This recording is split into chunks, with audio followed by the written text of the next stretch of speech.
Hello అండి. ఎలా ఉన్నారండి అందరూ? బాగున్నారా? మీరంతా బాగుండాలని మనస్ఫూర్తిగా దేవుడిని కోరుకుంటున్నాను. పండగ నెల స్టార్ట్ అయిన దగ్గర నుంచి ఎవరింటి ముందు చూసినా మరి ఎంతో ముత్యాల ముగ్గులు, రంగురంగుల రంగవల్లులు మరి ఎంతో ఆనందాన్నిస్తున్నాయండి. అందరి ఇంటి దగ్గర చూస్తున్నాను. అలాగే మరి మన యూట్యూబ్ ఫ్యామిలీ మెంబర్స్ ఏసే ముగ్గులన్నీ కూడా చూస్తున్నాను. అందరూ వేస్తున్నారు ముగ్గులు. నేనెప్పుడూ కూడా ముగ్గు వీడియో మీకు చూపించింది లేదు. అందుకే ఈ రోజైతే ఇలా ముగ్గులతో మరి మీకు అందరికీ హాయ్ చెప్పేస్తున్నాను. ముగ్గులు పెట్టేసరికైతే 6 గంటలయిందండి. కంప్లీట్ చేసేసాను ముగ్గులు. ముగ్గులు పెట్టకముందైతే నేను లేచింది 4:30 అలా అవుతుందండి. చాలా చీకటిగా ఉంది. మా పొట్టేలు పడుకునే ఉంది. మా కుక్కపిల్ల పడుకునే ఉంది. బయట ఎలా ఉందో ఏంటో చూద్దామని అయితే మరి చూసేసరికి చాలా చీకటిగా ఉందండి. ఈ టైంలో ఏం పని చేస్తాం బయట అనిపించింది. కానీ చెయ్యాలండి. చేయకపోతే మరి పని త్వరగా అవ్వదు కదా! అందుకని మరి నేను లోపల నుంచి తుడుచుకొచ్చాను. అంటే హాలు, ఇంకా బయటున్న రేకుల షెడ్‌లో కూడా తుడిచేసానండి. ఎంత స్లోగా తుడిచినా గానీ నాకు టైం అయితే మరి జరగట్లేదు. టైం అయిపోతుంది గానండి అసలు తెల్లవారట్లేదండి. చీకటిగానే ఉంది. అసలు 6 గంటలొచ్చే వరకు కూడా వెలుతురు అలా రాలేదు. మరైనా గానీ మరి పనులైతే మరి చీకటున్నా, వెలుగున్నా, వానున్నా ఏవైనా సరే చేసేయవలసిందే గదండీ! ఇంక తప్పదులే అన్నట్టు మరి నేనైతే మా గుమ్మం ముందు దించిన బరకంతో కట్టిన డేరా అయితే పైకెత్తేసాను. ఇక ఎత్తిన తర్వాత మా పొట్టేలుని తీసుకెళ్ళి బయట కట్టాలి. మరి దానికి తోడైతే మరి కుక్క పిల్ల కూడా ఇక్కడే ఉంది. నేను కూడా తీసుకెళ్ళి బయట కట్టాలి. ముందు పొట్టేలుని బయట కట్టాలంటే నైట్ అంతా కూడా అంటే ఈవినింగ్ వరకు అక్కడే ఉంటుంది కాబట్టి కాస్తంత మరి వేస్ట్ అది ఉంటుంది. అదంతా ముందు క్లీన్ అయితే చేసేసుకొని ఆ తర్వాత ఈ పొట్టేలుని తీసుకెళ్ళి అయితే బయట కడతానండి. పని ఇంకా ఎక్కువగా ఉందనుకుంటే నేను ఎర్లీగానే లేచేస్తానండి. మరి చీకటున్నా మరి పనులు చేసేసుకుంటాం కదా! లోపల ఉన్న పనులన్నీ కూడా. ఇక బండయితే తీసుకెళ్ళి బయట పెట్టమని చెప్పాను. మా అబ్బాయి మరి నాతో పాటే లేచేసాడండి. పాపం తను నాకు హెల్ప్ చేయడానికైతే నా వెనకాలే తిరుగుతూ ఉంటాడు. నేనేమో పొట్టేలుని తీసుకెళ్ళి అయితే బయట కట్టేస్తాను. ఆ కుక్క పిల్లని తీసుకెళ్ళి నువ్వు కూడా బయట కట్టేయని మా అబ్బాయితో చెప్తే తనేమో దాన్ని శుభ్రంగా విప్పేసాడండి. అలా విప్పితే అది చేతికి అస్సలు దొరకట్లేదండి. ఎక్కడెక్కడికో వెళ్ళిపోతుంది ఈ మధ్యన. అలా వెళ్ళిపోతే మరి ఇంటి దగ్గర ఉన్న కుక్కలు మరి బాగోవు కదా! అందుకనే దాన్నయితే కట్టేసి ఉండడానికే చూస్తున్నాను. దాన్ని అలా పట్టుకునేసరికి అయితే చాలా టైం పడుతుందండి. దాన్ని ఎంతలా కట్టానో కానీ మా అబ్బాయి దాన్ని క్షణాల్లో ఇప్పేశాడు. నాకు చాలా కోపం వచ్చింది. అది దొరుకుద్దో దొరకదో అని తిట్టేసరికి అయితే మరి దాన్ని ఎలాగోలాగైతే పట్టుకోవడానికి వెళ్ళాడు. ఆ చీకట్లో ఎక్కడ కనిపిస్తుందండి. దాని కాలకృత్యాలు అవి తీర్చుకుని అయితే మరి చేతికి దొరికినట్టుంది. దాన్ని జాయిగా మరి ఇలా లాక్కొస్తున్నాడు. నాకైతే నవ్వొచ్చింది. కుక్క మీద అంత కేరింగ్ అని అనుకోవచ్చు. మరి దీన్ని మామూలుగానే వదిలేసేదాన్నండి. కానీ ఈ మధ్యన పిచ్చి కుక్కలు అవి తిరుగుతున్నాయంట. మరి అవి దీన్ని ఏదైనా చేసినాయి అంటే మరి ఇంట్లో ఉండే పిల్లలు గట్రా వాటి మధ్యలో తిరుగుతాం కదండీ! మరి ప్రమాదం జరుగుద్దని అయితే భయమేసి దీన్నైతే కట్టేసే ఉంచుతున్నాను. ఎక్కడికి వెళ్ళనివ్వట్లేదు. ఈ మధ్యన కుక్కలైతే చాలా విపరీతంగా పెరిగిపోయి ఊరు నిండా అరుపులండి. మరి దీన్ని మేము పెంచుకోవడం అంటే మాకు ఇష్టమై అయితే పెంచుకుంటలేదండి. చిన్న పిల్లగా ఉన్నప్పుడు చాలా అనారోగ్యంతో ఇంటికొచ్చింది. కొంచెం అన్నం పెట్టి అలా అలా బ్రతికించాము. ఇక అది విశ్వాసంతోటి మరి అలాగే ఉంది. దాని విశ్వాసం ఎలా ఉందంటేనండి అసలు నిద్ర ఉంచదు. అరుస్తూనే ఉంటుంది. ఇక అలా అరుపులు తప్పించి దానివల్ల మాకు ఏ ఉపయోగం లేదండి. అన్నం పెడతాము. ఇక ఇంటి పట్టున అలా ఉండి మరి అరుస్తూ ఉంటుంది. ఇక నేనైతే గొర్రెని తీసుకెళ్ళి బయట కట్టేసి అక్కడ మొత్తం శుభ్రంగా క్లీన్ చేసేసి కడిగేసానండి. ఇక మంచినీళ్ళు కూడా పట్టుకోవచ్చు నీళ్ళొస్తున్నాయి కదా అనేసి బిందె కూడా కడిగేసి శుభ్రంగా మంచినీళ్ళు కూడా పట్టేసుకొని లోపల పెట్టేసుకుంటాను ఒక బిందె. ఆ తర్వాత అయితే మరి అక్కడ టబ్‌లు, బకెట్లు ఇవన్నీ కూడా అత్తయ్య ఇంకా లేవలేదు. ఆవిడ పడతారు. అంతవరకు నేను ఆ నీళ్ళైతే ఒక టబ్‌లో పట్టేసుకుంటాను. ఇలా చీకటిగా ఉన్నప్పుడు పనులు చేసుకుంటే చాలా ఎర్లీగా అయిపోతాయండి పనులు. అసలు చేసినట్టే ఉండదు. ఎండొచ్చిన తర్వాత పనులు అస్సలు అవ్వవండి ఆ వెలుతురులోను. కానీ ఇలా చీకటిగా ఉన్నప్పుడే పనులు ఈజీగా చేసేసుకోవచ్చు. అప్పుడప్పుడు మరి ఇలా పనులు చేసుకోవడానికైతే నేను ముందు లేస్తాను. అంటే ఏయన్నా పండగ పనులున్నా, ఎక్కువ పనులున్నా ఇంట్లో నేను అలా ముందే లేచేస్తాను. రోడ్డయితే తుడిచేసానండి. ఇంటి ముందున్న రోడ్డు. దాన్ని కూడా మరి కళ్ళాపు వేసేసాను. ఆ నీళ్ళన్నీ కూడా చీపురుతో అటు ఇటు కూడా మరి సరిచేసేసాను. ఈ లోపైతే మరి అది ఆరుతూ ఉంటుందనేసి మరి నేనింకా పొయ్యి అంటించడానికొచ్చాను. శీతాకాలం అస్సలు తెల్లవారదండి. ఎన్ని పనులు చేసుకోవచ్చో కానీ ఎర్లీగా చీకటి పడిపోద్ది సాయంత్రం. ఇంకా పొయ్యయితే అంటించేసండి. నీళ్ళ కుండ పెట్టేశాను. అలాగే మరి బియ్యం కూడా కడిగేసి పక్కన పెట్టుకున్నాను. ఇంకా ఎసరు పెట్టుకోవడానికి కూడా నీళ్ళైతే మరి పట్టేసుకున్నాను కుండతోటి. ఇక మంచినీళ్ళన్నీ పట్టేసాను, పనులన్నీ చేసేసాను లోపల ఉన్నవన్నీని. ఇంకా గిన్నెలు తోముకోవడం ఉందండి. ఇంకా మరి నేను ముగ్గయితే పెట్టలేదు కదా బయట. ఆ ముగ్గు పెట్టుకోవాలి. ఈ ముగ్గులు నా బంగారు తల్లులు రాత్రయితే ప్రాక్టీస్ చేశారండి. మా చిన్న అమ్మాయి, పెద్ద అమ్మాయి. చిన్న పాప అయితే మరి తనకొచ్చిన ముగ్గులు ఏవేవో వేసింది చిన్న చిన్నవి. ఇక పెద్ద పాప అయితే కొంచెం మరి నాలెడ్జ్ ఉంటుంది కదండీ వాళ్ళకి కూడా. అమ్మ నేను స్కూల్లో అయితే మరి ముగ్గులు పోటీ పెట్టారమ్మా. మరి వాటిలో నన్ను కూడా సెలెక్ట్ చేశారు. చెల్లిని నన్ను కూడా. ఏం ముగ్గులేస్తే బావుంటుందని నన్నైతే అడిగారు. అప్పుడైతే చిన్న పాపకైతే మరి తనకొచ్చే విధంగా తనకు వేసి చూపించాను. ఇక పెద్ద పాపకైతే మరి అమ్మ కడుపులో ఉన్న బేబీనైతే మరి ఇలా వేస్తే బావుంటుందమ్మా. ఎందుకంటే పొట్టలో ఉన్న బేబీస్‌నైతే ఎక్కువగా మరి కిల్ చేసేస్తున్నారు. వాళ్ళనైతే సేవ్ చేయాలి కదా! అలాగే గర్ల్స్‌కి కూడా అసలు రక్షణ ఉండట్లేదు. సేవ్ గర్ల్స్ అని అయితే ఈ పిక్చర్స్ వేస్తే బావుంటుందని చెప్పాను. ఇక తనైతే అవి ప్రాక్టీస్ చేసుకుంది. స్కూల్లో పిల్లలు మరి ఆ విధంగా మరి సంక్రాంతికి సంబంధించి ముగ్గుల పోటీలైతే పెడుతున్నారని చెప్పేసరికైతే నాకు చిన్నప్పుడు నేను వేసే ముగ్గులన్నీ కూడా నాకు గుర్తొచ్చేసాయి. ఇప్పుడే కదండీ ప్రతి సంవత్సరం అందరూ పెట్టే ముగ్గులు చూసైతే నా బాల్యాన్ని నేను గుర్తు చేసుకుంటూ ఉంటాను.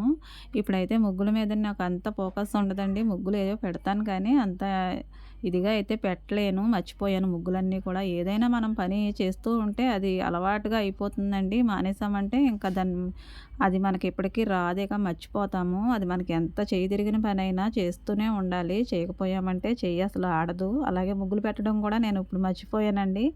ఏదో నాకు గుర్తొచ్చినంత వరకు అయితే మరి ఇలా ముగ్గులైతే పెడుతున్నాను. ఇలా ముగ్గులు వేస్తూ ఉంటే నాకు ఒక డౌట్ వచ్చిందండి. పండగ నెల స్టార్ట్ అయిన దగ్గర నుంచి కూడా ఎండ్ అయ్యే వరకు ముగ్గులు వేస్తూనే ఉంటారు. ధనుర్మాసం ముగ్గులని మరి ఏవేవో వేస్తారండి. నాకైతే వాటి గురించి అంతగా తెలీదు. కానీ అసలు ముగ్గులు ఎందుకు వేస్తారనేది నాకు ఒక క్వెషన్‌గా అలాగా మిగిలిపోయింది. నా దృష్టిలో అయితే ముగ్గులు ఎందుకు వేస్తారనే దానికైతే మరి నాకు తెలిసిందైతే నేను చెప్తాను. అంటే ఎవరిష్టం వాళ్ళది కదండీ! ఎవరి నమ్మకం వాళ్ళది కదా! మరి నేను ఏ విధంగా అనుకుంటానంటే వాళ్ళే వెయ్యాలి ముగ్గులు, వీళ్ళే వేయకూడదనే నమ్మకం ఏమీ ఉండదండి. ముగ్గులన్నాక ఆడపిల్లలు ప్రతి ఒక్కరూ కూడా వేసుకోవచ్చని అయితే నేను భావిస్తున్నాను. ప్రతి ఆడపిల్ల కూడా ముగ్గు వేయడం అనేది మరి అన్ని పనులతో పాటే ఒక పనని భావించుకోవాలి. అంతేగాని అదొక ఫ్యాషన్ లాగానో లేదంటే ఒక ఆర్ట్ లాగానో వేస్తున్నారు. నాకు అలా నచ్చదండి. నేను మనసులో ఉన్నది ఏంటంటే అది చెప్పేస్తాను. నేనైతే ముగ్గులు వేయడం మనసుకు చాలా సంతోషాన్ని ఇస్తుంది. అలాగే మరి మానసిక ఉల్లాసాన్ని కూడా పెంపొందిస్తుందండి. నైట్ వేస్తారండి మా ఏరియాల్లో ముగ్గులు. అది మార్నింగ్ లేసేసరికైతే మరి గుమ్మం ముందు అలా ప్రత్యక్షమయ్యేసరికి మరి ఎలాంటి ఫీలింగ్స్‌తో లేసినా గానండి ఆ ముగ్గును చూసేసరికి మనసు ఎంతో ప్రశాంతంగా అనిపిస్తుంది. ఎందుకంటే ఆ ముగ్గులో మరి ఏముంటుందో తెలీదు గానండి మనసు ఒక్కసారిగా ఆడపిల్లలకి రిఫ్రెష్ అయిపోతుందండి. బద్ధకం అంతా వదిలిపోతుంది. ఆ ముగ్గును చూడగానే మొఖంలోకి చిరునవ్వు అలా వచ్చేస్తుందండి. ఆ ఫీలింగ్ ఉంటేనే కదండీ ఆ ముగ్గుకున్న విలువ అనేది ఇంకా బలపడుతుంది. నేను అలాంటి ఫీలింగ్స్‌నే ఇష్టపడతాను. ముగ్గుని చూడగానే మరి ఏదో వస్తుంది, మనకి ఏదో వెనకబడుతుందని అయితే నేను నమ్మనండి. ఆ ముగ్గుని చూసేసరికైతే మరి చెప్పలేని ఆనందం అయితే కలిగించాలి ముందుగా అయితే. ఇంట్లో ఉన్న ఆడవాళ్ళే కాదండి, మగవాళ్ళు కూడా ఆ ముగ్గుని చూసేసరికైతే ఎవరేసారా అన్నట్టయితే మరి వింతగా చూస్తారు. మనవాళ్ళైనా సరే చెల్లేసిందా, అమ్మేసిందా అని వాళ్ళకి కూడా డౌట్స్ వస్తూ ఉంటాయి. మరి నేనేసినప్పుడైతే మా వాళ్ళు అలాగే అనుకునేవారు. ఒకప్పుడు ముగ్గు వేయాలంటే పేడ తెచ్చుకొని మరి కళ్ళాపైతే చల్లుకొని మరి పచ్చగా మరి దానికి తెల్లని మరి ముగ్గులు అలా పెడుతూ ఉంటే గుల్ల ముగ్గుతో పెట్టేవారండి ముగ్గులు. అసలు కళ్ళాపి ఎందుకేస్తారు? గుల్ల ముగ్గుతోనే ముగ్గులు ఎందుకు పెడతారని అయితే నాకు చాలా సార్లు నాకు అనిపించింది. ఎందుకంటే గుల్ల ముగ్గులో మరి వైరస్‌ని చంపేసే గుణాలు ఉంటాయండి. అలాగే పేడలో కూడా యాంటీబయాటిక్ అనేది ఉంటుంది కాబట్టి మన పూర్వీకులు చాలా తెలివైనోళ్ళండి. వాళ్ళ ఆరోగ్య రహస్యాలు కూడా చేసే పనుల్లోనే చూపించేవారు. ఏ పని చేసినా అది ఆరోగ్యానికి సంబంధించినది అయితేనే చేసేవారు వాళ్ళు. ఇప్పుడైతే మరి అలా కాకుండా మరి మన ఇష్టం వచ్చినట్లయితే మరి మనకి అనుకూలంగా ఉన్నట్టే పని చేసుకుంటున్నాం తప్పించి కష్టమైంది ఏది కూడా మనం చేయట్లేదు. అందులోని ఇప్పుడు పేడతో కళ్ళాపి చల్లి ముగ్గులు వేసే అంత ఎలా ఉంటుందండి? అంతా కూడా గచ్చులు కదా! అంతా పాలరాతితోనే మరి డెకరేషన్ అయిపోతుంది. మరి ఇంకా మట్టితోటి వాకిళ్ళు ఎక్కడుంటున్నాయండి? ఆ మట్టి వాకిళ్ళు లేకపోవడం వల్లే కదా కళ్ళాపి అనేది కనుమరుగైపోయింది. ఇంకా గుల్ల ముగ్గుతో ముగ్గులు పెడితే మరి వైరస్ అనేవి రాకుండా ఉంటాయి. కాళ్ళతో మరి నడిచి వెళ్ళినా సరే పేడ మీద ఎలాంటి ఫీలింగ్స్ ఉండేవి కదండీ! చాలా ఆహ్లాదంగా ఉండేది. అసలు ఇప్పుడు గుల్ల ముగ్గులు ఎవరు వాడుతున్నారండి? అందరూ కూడా రాతి ముగ్గులు ఇంకా పిండితో వేసిన ముగ్గులైతేనే వేస్తున్నారు. అది ఎందుకంటే చూడడానికి అట్రాక్టివ్‌గా మరి కనపడాలి, తెల్లగా కనపడాలి కాబట్టి. కానీ మన వాళ్ళైతే ముగ్గు వేయడమే చూసేవారు. అది ఎలా పడుతుందనేది వాళ్ళకి అనవసరము. ఎందుకంటే దానివల్ల మనకు మంచి జరిగితే చాలని అయితే భావించేవారు. ఇప్పుడైతే మరి మనకు అందం కావాలి కదండీ గుమ్మం ముందు. రంగులు వాడతామండి. ఆ రంగుల వల్ల ఎంత ప్రమాదం కళ్ళకి, కానీ వాడతాము తప్పదు. ఇంకా మరి ముగ్గులో పిండైతే కలుపుతాము భూతదయ కలిగి ఉండాలని. కానీ మరి భూతదయ అంటే సూక్ష్మజీవులు అవి వచ్చేసి తినేస్తూ ఉంటాయి. వాటి వల్ల మనకి ఇబ్బందే కదండీ. మనిషికి బట్టెడు అన్నం పెడితే చాలండి మనం భూతదయ కలిగి ఉన్నట్టే. కానీ మరి ఇలా ముగ్గుల రూపంలో మరి పిండి అలా వేసేస్తూ ఉంటే గుమ్మం నిండా వైరసే వస్తాయి. మన పెద్దవాళ్ళు గుమ్మంలో ఏమైనా వైరస్ అలాంటివి ఉంటే సూక్ష్మజీవులు అలాంటివి చచ్చిపోతాయని పేడతో కళ్ళాపు చల్లి తర్వాత ఏమో గుల్ల ముగ్గుతో ముగ్గు పెట్టేవారు. కానీ మరి క్వైట్ ఆపోజిట్ అయిపోయిందండి. ఇప్పుడు అందం మాత్రమే చూస్తున్నాము. అంతో ఎంతో అప్పటి రోజులు ఇప్పుడు కూడా కొంచెం మరి మిగిలే ఉన్నాయండి. అది ఎలాగంటారా, నెల ముగ్గుల్లో మరి పసుపు కుంకుమ మరి వేస్తారు. కొంతమంది డైలీ వేస్తారు.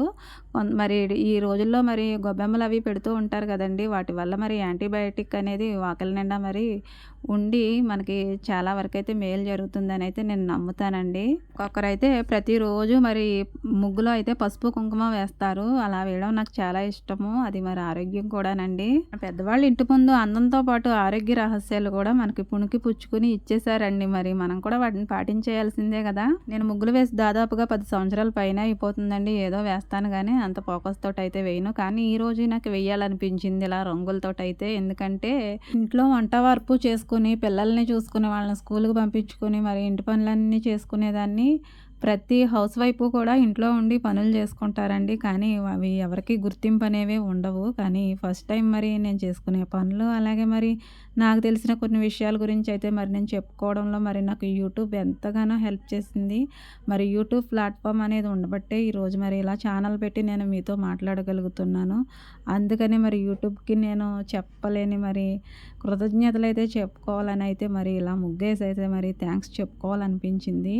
అలాగే మరి నన్ను సపోర్ట్ చేస్తున్న మీ అందరికీ కూడా నేను చాలా రుణపడి ఉంటాను. అలాగే మరి ధన్యవాదాలు కూడా చెప్పుకుంటున్నానండి. మీ అందరి కోసం కూడా మరి నేను ఇలా రంగులతోటైతే మరి కనువిందు చేయాలని అయితే మరి ఇలా ముగ్గేసాను నాకు వచ్చినవే. ఇంకా ముగ్గుల కార్యక్రమం అయితే అయిపోయిందండి. మరి పిల్లల్ని అయితే స్కూల్కి రెడీ చేయాలి కాబట్టి మరి వచ్చైతే మరి వాళ్ళ కోసం అయితే మరి నేను ఎగ్ రైస్ అయితే చేశానండి. అన్నం అయితే పొయ్యి మీద వండేసాను.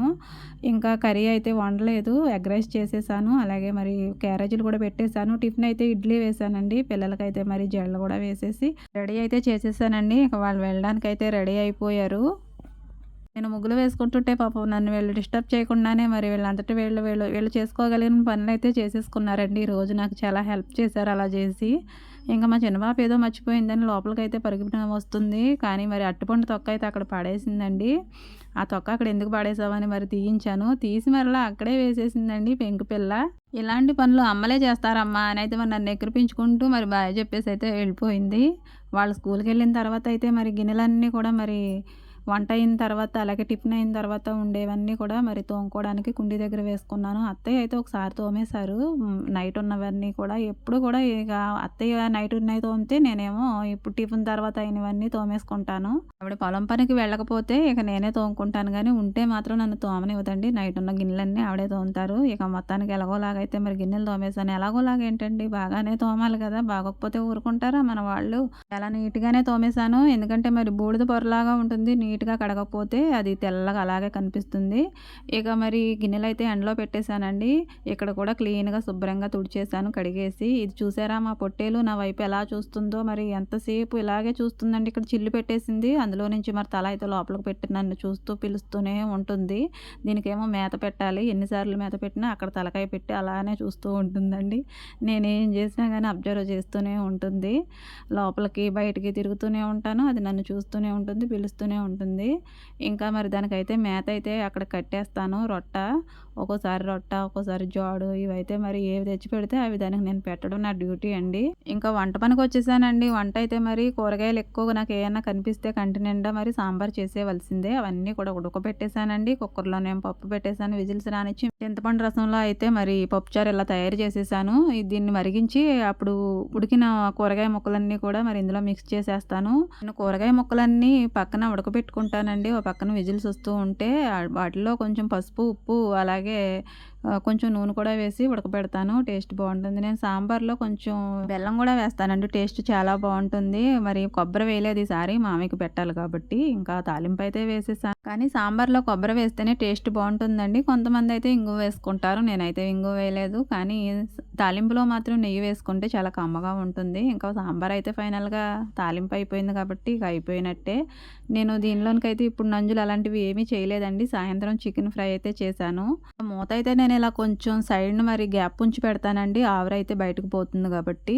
నేనైతే మరి రెడీ అయ్యానండి. ఎందుకంటే ఫంక్షన్ ఉందండి. అక్కడికి వెళ్తున్నాము. వదిన, నేను, మా వారు, మా అన్నయ్య వెళ్తున్నాము. వెళ్ళే ముందైతే మరి కొన్నైతే ఫోటోస్ అయితే తీసుకున్నాము. ఇలా మరి ఎప్పుడో పొద్దున్న 4:30కి లేచానండి. పనులన్నీ అయ్యేసరికైతే మరి 12 అలా అయిపోయింది. ఆడపిల్లకి అమ్మ ఏ పని చెప్పినా గానీ, "అమ్మ అది నాకు రాదమ్మా" అని తప్పించుకుంటారు గానండి, ముగ్గుల విషయంలో మాత్రం అసలు రాజీ పడేదే లేదు. నేనెందుకు ఎయ్యకపోవాలి, నాకెందుకు ఫస్ట్ ప్రైజ్ రాకపోవాలని ప్రతి ఆడపిల్ల కూడా ముగ్గుల కోసం పోరాడుతూనే ఉంటారు. పోటీ పడుతూనే ఉంటారు. ముగ్గంటే మరి ఆడపిల్లకి అంత ఇష్టమండి. మరి నాకు కూడా ఇష్టమే ముగ్గు వేయడం. మరి ఇలా నా ముగ్గులతోటైతే మరి నా అనుబంధాన్ని మీతో షేర్ చేసుకోవడానికి ఈ వీడియో అయితే చేశాను. వీడియో కనుక నచ్చితే ప్లీజ్ అండి లైక్ ఇవ్వండి. అలాగే మరి నా ఛానల్‌ని సపోర్ట్ చేయండి. సబ్స్క్రైబ్ చేసుకొని. Thank you for watching.